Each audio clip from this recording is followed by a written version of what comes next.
Have you ever seen the movie The Little Mermaid? I'm really excited because there's a new version coming out, a live version, and I'm really excited to see it. But the reason I mentioned The Little Mermaid is because I really identified with that character when that first movie came out. I was a teenager at the time, and I could relate to pretty much everything that Ariel was going through, except for the living underwater part, right? But I was a huge dreamer. I was always in another planet. I was always dreaming about different lands and different ways of doing things and different people and getting away from what I thought was my dad's unreasonable way of raising me and the demands that I felt were on me, which, I was a total victim at the time. But at any rate, I grew up being a real dreamer. And then suddenly my dad got sick. And I've told this story before, but it upended everything in our family. And one of the first things that I realized was that I needed to start doing and stop dreaming, right? Not that there's anything wrong with daydreaming. In fact, a lot of what I've built and I'm working to build in my business and in my life started and is starting as a daydream. And there's nothing wrong with that as long as we put some action behind it. So, what I thought I'd do today is help a few of my dreamers out there who have a very hard time with execution sometimes move from dreaming to doing. Are you ready? Let's go. Hi, I'm Marcy. I am a self-leadership coach, a communication expert, and a life integration strategist, which simply means that I help creative, multi-passionate, contribution-driven professionals and entrepreneurs like you move from dreaming to doing, get started on the path towards fulfilling the life of their dreams, and building the careers, relationships, and overall lives that they know they're meant to have. So are you ready to take your life to the next level? Then this is for you. Let's dive in. So, like I said, I was a big dreamer, and I've always been attracted to, right, and gravitate towards stories of other dreamers, like Little Mermaid, and Belle is my favorite Disney princess. And my favorite story in the Bible is Joseph, right, the dreamer. And I really like this idea of noticing how much of what we have around us, how much of what we accomplish in our lives starts out as a dream, right? But the problem is that if it stays in the dream stage, then it doesn't become anything. It doesn't do anything but waste our energies and our times and aggravate a lot of the people that love us in the process. So what I am going to do today is break down the three main things that we get to do in order to move from just dreaming to actually executing and doing the things that we've dreamt of doing. I am a firm believer that if there's a dream that it's ever present in your heart, that is always tugging at your heartstrings and at your mind and at who you are, then we get to do something about it. We don't need to or have to ignore it and just chuck it off as a silly dream. If it's still there, if it's pulling your attention, right, and grabbing your imagination, then it gets to be executed on. So we are going to go through three basic steps to get us started on the way to going from dreaming to doing. Now, as with pretty much anything that we discuss on this podcast, it's important to understand that in 25-30 minutes that this episode is going to last, I can't take you completely on the transformation journey from dreaming to doing. So I am going to do my best to succinctly explain to you the three steps and give you the tools that you need to get started. But if you at any point feel the need to dive deeper into this process, or if you want some assistance, some support, some accountability, and some guidance, go to marciamaro.com and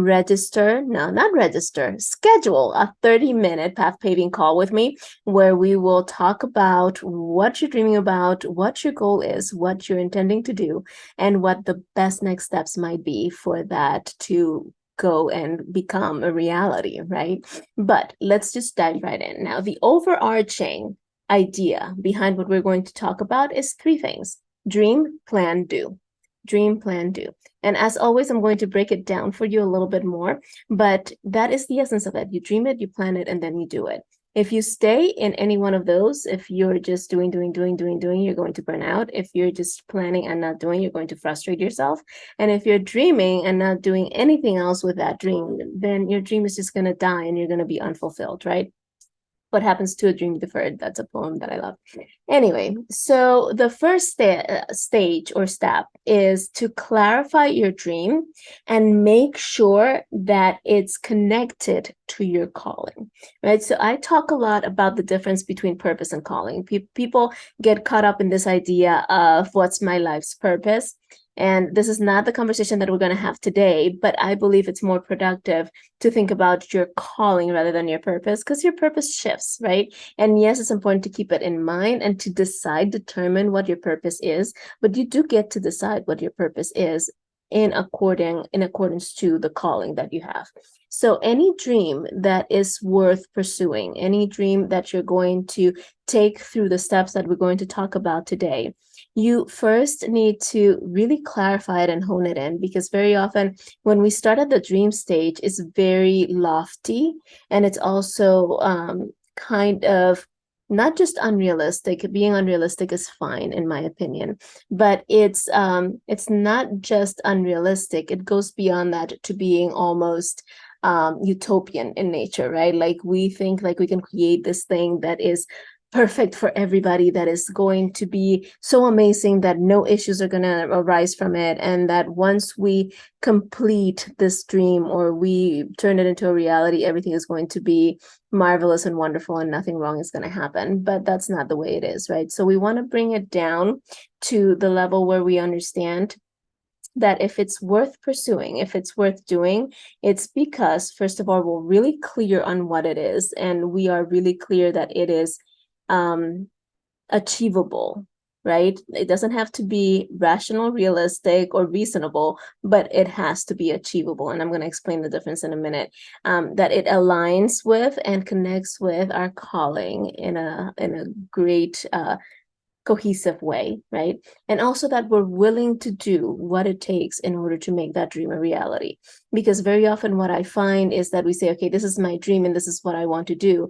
But when we stop and we really take into account and we take stock of everything that is required of us in order to get to that dream and in order to make it a reality, we freeze at the realization that it requires more of us than we're willing to give for that particular dream at that particular time. That doesn't mean it's never going to happen. That doesn't mean we can't go back and revisit it. It just means that if we're not willing to do what it takes right now, then it's best to just be honest with ourselves, right? And say, you know what, this is not something I'm willing to do right now. It's not that important to me right now. So it's a matter of calibrating and understanding that just because it's a nice to have doesn't necessarily mean that it's a must have. And just because it's something that I've been dreaming about for maybe 5, 6, 7, 8, 9, 10 years doesn't mean it has to happen today either. It could happen later, or it could just be something that I decide, you know what, the work that it takes in order to do this, in order to make this happen, is not worth the end result that I'm going to get from this. So that is the first step, is getting really, really honest with yourself and really clear on whether or not this thing that you are dreaming about, that you think you want to do, is something that is achievable for you, that you're willing to put the work in for, and that it's something that it's a right now kind of thing, right? Like for instance, I think I've told you before that when I started college, I was a neuroscience major, and I wanted to do something to help people who were struggling with brain tumors and brain cancer, because one of my best friend's moms died of a brain tumor when we were in 6th grade. So that always stuck with me. And because people kept telling me, oh, you get good grades, you're kind of smart, you should go and be a doctor or a lawyer, I thought, well, you know what? I might as well just use my intelligence to help people who are struggling with the same thing that my friends struggled with. The problem was that, to me, from my perspective and from what my true calling is, being a doctor was not something that I needed to pursue, because there are other elements to who I am and to the way I operate that I would have had to either control, eliminate, or put on hold, right? Put like on a shelf and kind of forget about them in order to be a doctor. And I didn't feel like that was a fair trade, right? Other people could be the doctors. I can be the person that supports the family in other ways, or that supports the person in other ways. But that was a realization that I had to come to, right? So that's one example. So what I would suggest is first do a brain dump of what that dream is. Like sit down, put a timer. I would say you don't need more than 5, 10 minutes at the top at 10 minutes tops. I can speak. And during those 10 minutes while your timer is going, sit down with your journal or a piece of paper or whatever works for you. Handwritten works best, I find. But anyway, write down everything that comes to mind pertaining to what that dream is, right? So what are you doing when you're executing that dream? What is happening around you? Who is involved? What kind of things are you doing? Who else is supporting you in this? Who benefits from it? Who might be hurt by it? How does it Why is it something that is important to you, right? How does it connect with or relate to your passions and your areas of strength and abilities? What would you have to learn? What would you have to do in order to make this a reality? What things might you need to research, or what people might you need to enroll in order to get this thing to get off the ground, right? So do a 5 to 10 minute brain dump on everything that comes to mind as it relates to this dream of yours. You might even want to write what the dream is in a couple of words at the top so that it keeps you focused and grounded as you're doing this. But for 5 to 10 minutes, just write. Don't filter. Don't worry about the grammar. Don't second guess yourself. Don't erase or cross off anything. Just write everything down. And as with every brain dump, it works best if you give yourself space between the brain dump and the execution or the doing anything with it. So after you write it down, put it away, go for a walk, go do something that clears your mind, maybe even spend some time with your family, maybe even go to sleep and forget about it until the next day. But come back to it with fresh eyes and a fresh mind, and then see what patterns you can spot in what you wrote, and circle those patterns or the things that stand out to you, the things that really make you go, I wrote that, or that really make you go, interesting, right? So circle the patterns or circle the things that stand out to you. And then once you have those things circled, start looking at all the elements that are on there, especially if they are repeated, if they are recurring patterns, and start filtering them through your vision, through your purpose, and I'm going to talk about that now, and through your values, right? So I would actually start in reverse. I would start with my values first. I find that values are the best filter ever. So the things that are non-negotiable to you, the things that you really hold in such high regard, that if anything came against them or if anything was opposed to them, they would make a clash inside of you that would not let you move forward, right? That's most of the time when we find ourselves paralyzed and not being able to move forward, is because whatever we're trying to do is in conflict with one of our values. So start thinking about those values that you hold dear, right? Like for me, for example, my main values are faith, honesty, family, and connection, right? So when I think about those 4 values and I think about what I am going to do next, if it goes against my faith, it's not going to fly. Like for the longest time, I was connected to this gentleman who does these trainings, right? And I was very interested in the science behind the trainings that he does. But then I started to think about why I wasn't able to implement the things that he taught. And I realized down the line, after a lot of tears and effort, that it was because his faith didn't align with mine, to the point that it was almost clashing against my faith. And that's why I couldn't move forward with it, because my faith is my top value, right? And so I wasn't able to continue. So whatever it is that you are looking at, whatever that dream is, make sure that it doesn't clash or conflict with any of your core values, right?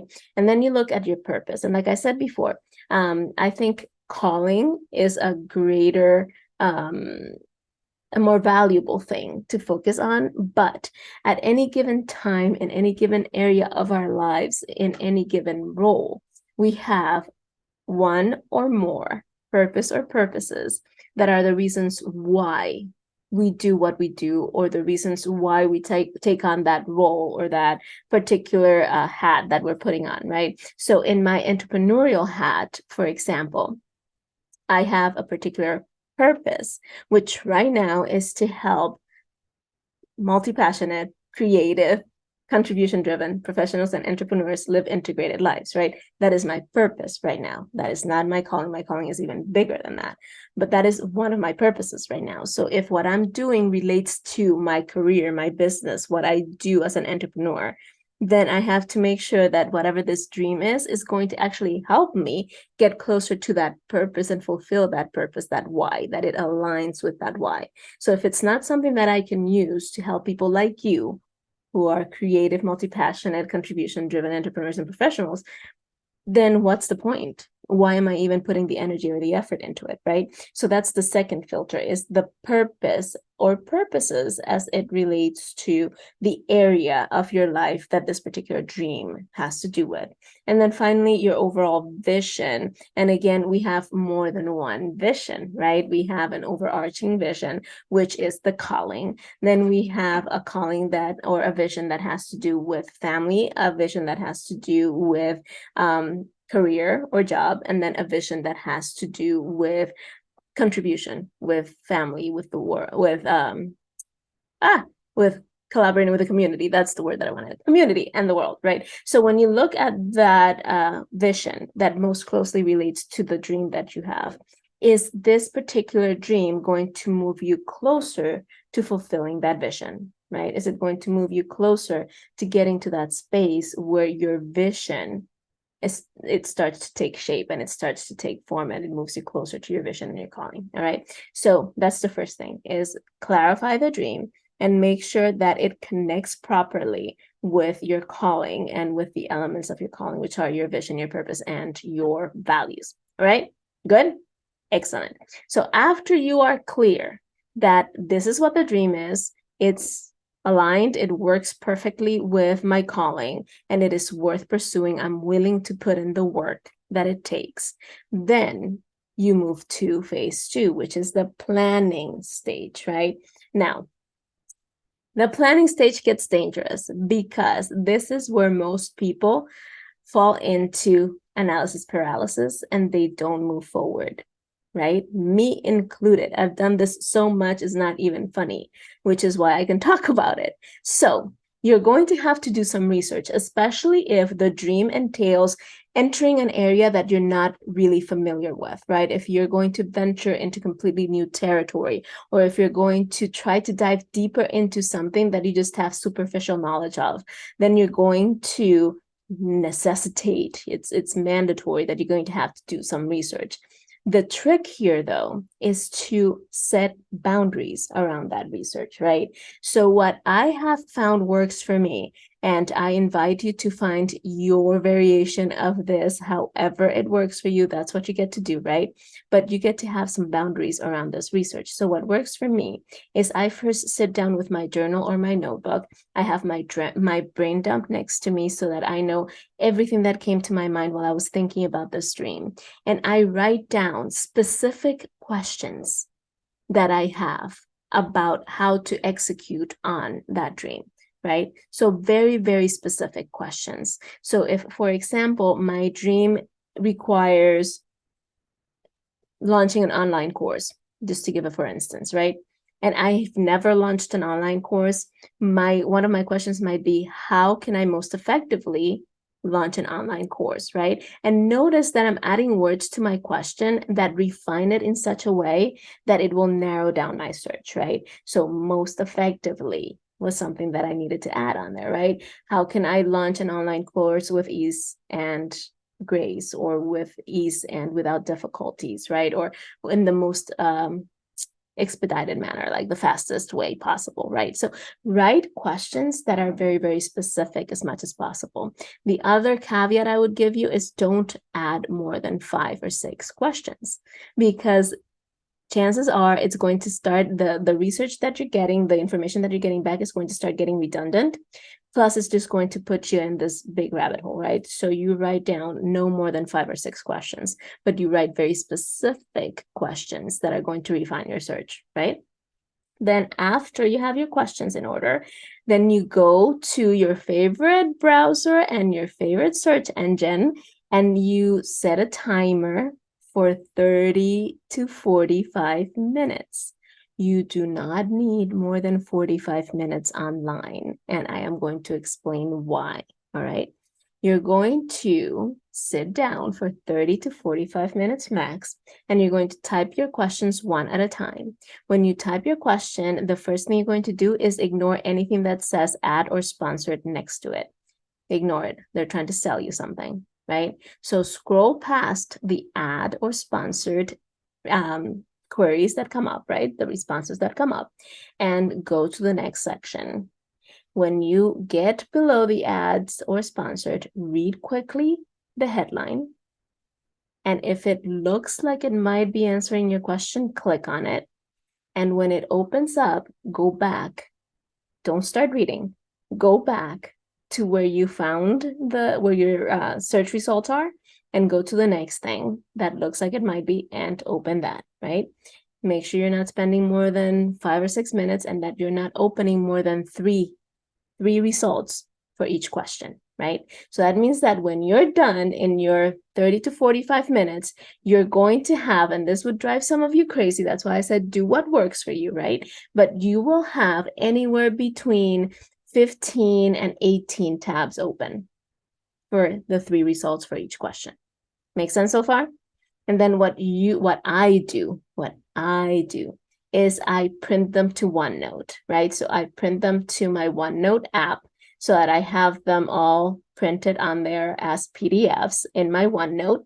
And then I can go back in my tablet and read and highlight and mark the things that mean anything to me on there. I can skim, I can peruse, I can just go through, I can read what really makes sense, but I have them offline in my OneNote without having to be inside the internet while I'm reading them.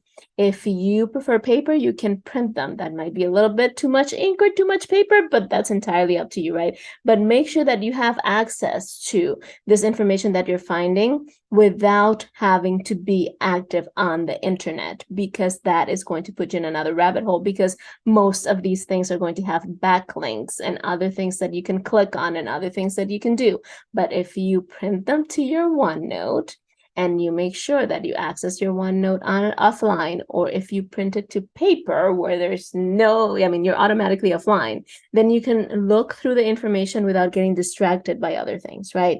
So once you do that, then you're going to have some startup information to get you started, right? It's going to trigger some other things. It's going to trigger some ideas. It's going to give you some clarity, but you won't have all the answers. So the second part of planning is find a who that can support you. So who do you know that has either done what you want to do or something similar, or that knows someone who has done what you want to do or something similar, right? That can support you, that can help you get started. Maybe as you were doing your online research, you saw some steps that you hadn't thought about, and you know someone who's done those steps, albeit not specifically with whatever it is that you're working on, right? And then finally, you're going to use the information that you found online, or the information that you found on your research, and questions that you're going to ask your who, to set up some signposts and some mile markers. What do I mean by that? Pretend that you're literally going on a road from where you are today to fulfilling that dream, right? And think about every stop that you get to make on the way from here to there.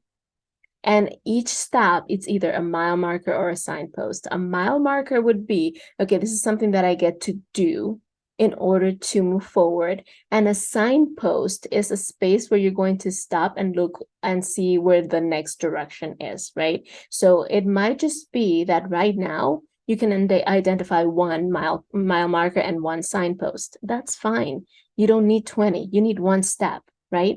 So just identify as many as you can, and know that you might need to shift them or change them as you move forward, right? Because you're going to get more clarity as you go. But start with at least one mile marker that is going to help you get started on what to do, and one signpost of, okay, once I get to this space, I get to stop, look back at the progress I've made, and see where I get to go next, right? Whether I keep going in the same direction, or change directions, or add something else, or remove something, right? So that's the planning stage. And then you're going to go into the actual doing, right? Now, one thing, and I said this phrase before, and then I almost bit my tongue. We tend to think, and we tend to be told, and again, I've used it before, that we should think about the next best step, right? So when you feel like you're starting something and you don't know everything that you need to do, and you're not clear on all the steps, and you are maybe even a little confused about where to go next, they tell us to think about, okay, what could be the best next step? The problem with that is the word best. Because when we start thinking about best, we fall into the perfectionistic tendency, and we want to make sure that what we're doing is going to be perfect and great and the best thing, and it's going to yield the best results ever, and we're not going to have to redo it or rethink it. And that's irrational, right? So what I would love for us to think about is the first imperfect step, right? So it's not about the next best. It's about the first or the next imperfect step. So I always use this illustration of Mount Nisan, which is, I believe, in Switzerland. I can't remember right now, but it has the the largest staircase on planet Earth, and it's something like 11,000 steps. And they have a race every year to the top of Mount Nisan of all those steps. Now, the person that starts at step 0 down at the bottom of the mountain can only see maybe 10, 15 steps ahead of them, right? But they take the first one, knowing that when they take the first one, another one is going to be revealed. And then when they take the next one, another one is going to be revealed. So that's the idea here. We're going to take our first imperfect step, knowing that once we take one step, another one will be revealed at the end of what we can see, right? So maybe we can see 3 steps. So we take 1 and then we will see number 4. And then we take 2 and we will see number 5. Make sense? So it's just taking that imperfect action forward, just doing something. And you can start in one of 2 ways. You can start doing the lowest hanging fruit, whatever's easiest, whatever is most accessible, whatever is most comfortable for you, but that you know it's moving you in the direction of getting to that mile marker that we talked about before. Or you can take the really brave approach, the courageous approach, and do whatever is the hardest thing that might move you forward. Now, if you dare to go with the hardest step, you're probably going to see that your steps increase in depth or in height. And then they also increase in the range that they can achieve. So you might decide to start with the easy steps, and then you're going to find yourself going like baby steps, baby steps, baby steps, until you take the leap to go into the hardest step that you can see. And then you're going to see that you're going to go from little to a big hop, right? So I would encourage you to try the hardest step first. And then the second part of the doing is part of what I just talked about, is facing the fear that will come because you're doing something that is not comfortable, that is not of the everyday, right? It's not something that you're accustomed to. So whenever we do something that is new, whenever we do something that is different, our brain, which operates in survival mode, is going to kick in and say, you know what, you're about to do something that's going to put you at risk. You might die if you do this thing.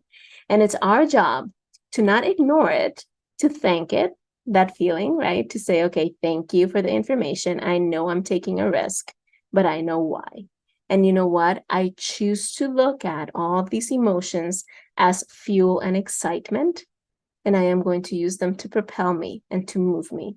So get used to moving with the fear, to using the fear as an indicator that it's time to take the step and move, right? And redefine fear, not as something that paralyzes you or that stops you or as a sign of danger that you get to avoid, but get used to looking at the fear as the fuel, the indicator that means it's time to move, because I get to use this energy. I get to use this emotion. I get to use this as fuel, right?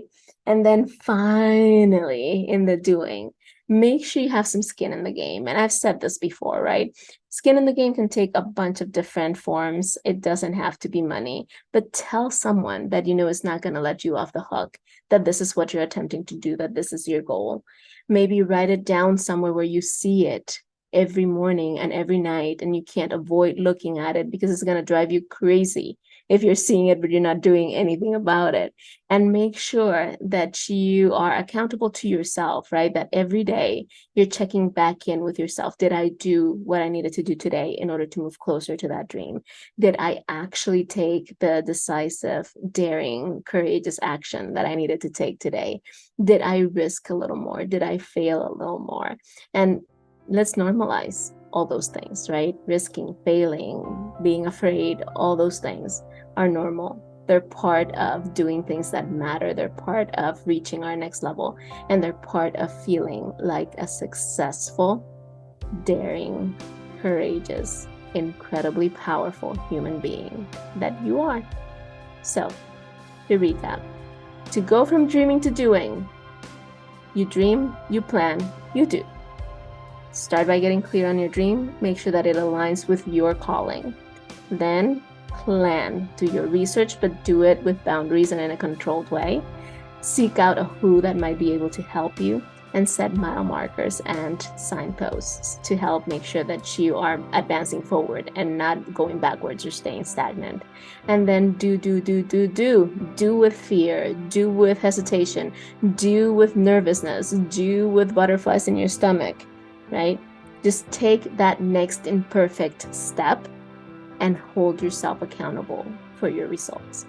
Now, I really hope this has been helpful. If it has, I invite you to share it with someone that you love. And I also invite you to head on over to marciamara.com, where you can not just schedule a time for us to talk for free, 30 minutes, path-paving conversation, but you will also have access to additional resources and tools, including my blog. So I'll see you there, and I will see you next time on Sincerely Speaking. Bye.